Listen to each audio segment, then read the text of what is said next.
जुन्या गोष्टींना उजाळा भाग 182 लेखक राजेंद्र लहानू जाधव अभिवाचन राजेंद्र लहानू जाधव आई आणि वडील असेच एक दिवस बाहेर बसलेले होते।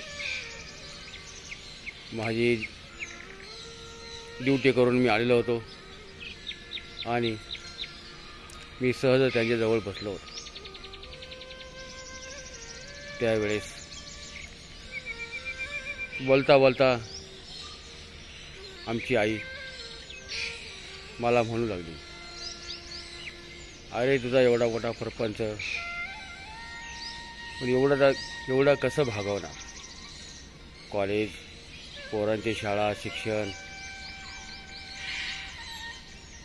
आणि घरातील खर्च, हा एवढा खर्च भागवण्यासाठी फारच तुला दगदग सहन करावी लागेल। कारण त्यावेळेस आई वडिलाजवळ मी एकटाच राहत होतो। लहान भाऊही त्याला फ्लॅट घेऊन स्वतःची जागा घेऊन त्यांनी तिथे राहायला सुरुवात केली होती। एक औरंगाबाद, एक कोपरगाव, असे तिघेही भाऊ बाजूला होते। मी एकटाच आई वडिलाजवळ राहत होतो। सरपंच, 3 मुले, नवरा बायको, आई वडील। मग मी त्यांना सांगितलं, मी राजस्थानला होतो, गुजरातला होतो, मुंबईला होतो। मी आई वडिलांना सांगू लागलो,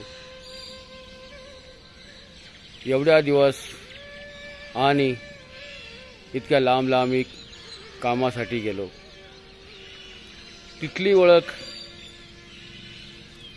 तिथील बरेचसे चांगले मोठे कस्टमर असतात। देव दर्शनासाठी ते भक्त येतात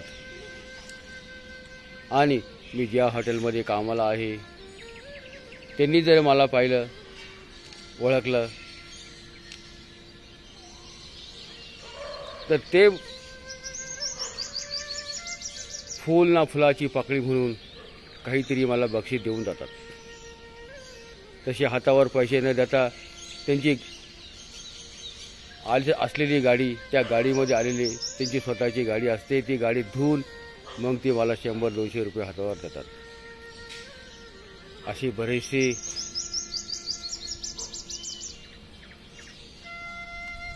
शाहीबाबाला येणारी, मुंबई, राजस्थान, गुजरातवरून येणारी भक्त, ती लोक मला ओळखत होती आणि त्यांच्यापासून मला फायदा होत होता। तशाच प्रकारे राष्ट्रीय सेवा दलामध्ये मी काम करत असताना जे माझ्याबरोबरची छोटी मुलं ती हळूहळू मोठी झाली, म्हणजे माझ्या वयात झाली। मी ज्या ठिकाणी काम करतो त्या ठिकाणी ती येतात।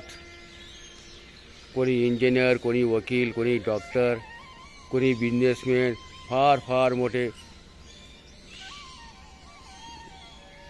ती लोक झालेली असतात। प्रत्येकाचे क्षेत्र वेगळं असतं। प्रत्येकाचं फक्त एवढंच की राष्ट्रीय सेवा दलामध्ये सर्व धर्माची, सर्व जातीपातीचा त्याचा विचार केला जात नाही आणि केला जात नव्हता। तिथली सर्व जण त्या ठिकाणी एकत्र यायची, लाखो लोक एकत्र बसायची, भाषणे वगैरे चालायची आणि त्याच प्रकारे तिथील सर्वच काही शिर्डीमध्ये साईबाबाच्या दर्शनासाठी येत असत आणि ती मला बरोबर ओळखायची। कारण प्रत्येक वेळेस आमची पत्राद्वारे देवाणघेवाण असायची। नंतर मोबाईल आले, फोन नंबर तिथे जमा होऊ लागले, परंतु काही मोठी हुद्द्यावरती असणारी ती प्रत्येकाचं वेगवेगळे व्यवसाय असणारे, काही फार मोठे झालेले असतात, इंजिनियर झालेले असतात, कोणी मंत्री, झालेलं असतं. परंतु ज्यांनी ज्यांनी पाहिलेलं असेल ते त्या ठिकाणी यायची. हॉटेलमध्ये थांबले की ती तशी ओळख ही प्रत्येकालाच असते, परंतु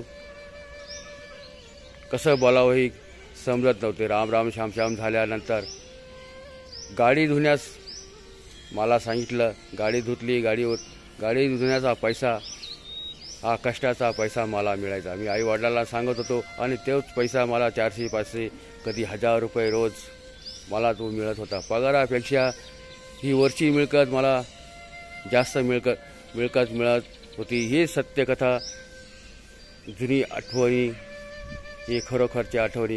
म्हणजे पैसा कसा कमावला जातो, कसा मिळतो हे मला आईवडिलांना सांगायचं होतं. कारण ज्या क्षेत्रामधील मी राष्ट्रीय सेवा दलामध्ये मी काम करायचो ते लोक फार फार मोठ्या हुद्द्यावरती होती आणि त्यांनीच ते सर्व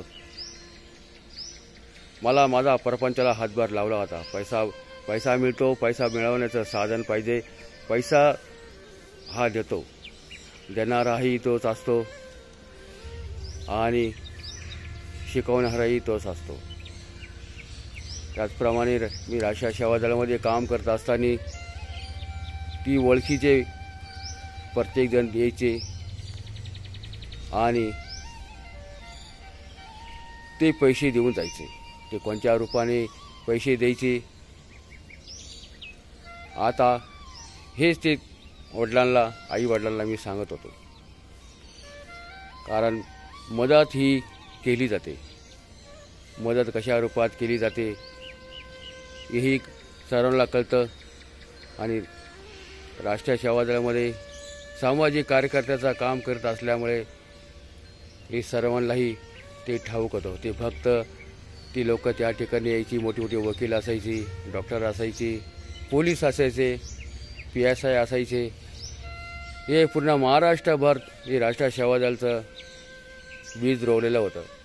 पुरा भारतात ते राष्ट्रीय सेवा दल ते काम जेव्हा चालू होते त्यावेळेस ही गोष्ट तेच माझ्या हे कामी आलं होतं. भरपूर पैसा मला मिळत होता. कधी कधी चांगली माणसे ती ताबडतोब ओळखायची. मग आमचे बोलणे चालणे व्हायचे आणि त्यातूनच मग तो ॲड्रेस, तो पत्ता माझ्याकडून घेतलेला मग प्रत्येक ज्या त्यांचे दोस्त असतील त्यांना ते सांगून द्यायचे. आणि ज्या ठिकाणी माझी ड्युटी असायची त्या ठिकाणी ते आवर्जून यायचे आणि त्या ठिकाणी मला भेटून जायचे. अशाच प्रकारे शून्यातून जग निर्माण कसे करावे हे मला त्यांच्यापासूनही मिळालं होतं आणि या राष्ट्रीय सेवा दलाच्या शिकवणीतून मिळालं होतं.